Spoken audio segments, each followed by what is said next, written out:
നാട്ടുകാരെ, ഞാൻ അസ്ലഹ. എൻ്റെ വീട് പെരുമ്പാവൂർ ചെമ്പർക്കിക്കടുത്ത് ബീച്ച് നഗർ എന്ന സ്ഥലത്താണ്.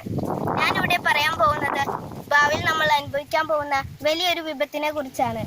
അതെന്താണെന്ന് വെച്ചാൽ, സുലഭമായി നമ്മൾ അനുഭവിച്ചു കൊണ്ടിരിക്കുന്ന, തീർന്നു പോകുമെന്ന് നമ്മൾ ഒരിക്കലും വിചാരിക്കാത്ത വെള്ളം എന്ന അമൂല്യ സമ്പത്ത് നമുക്ക് നഷ്ടപ്പെടാൻ പോകുന്നു.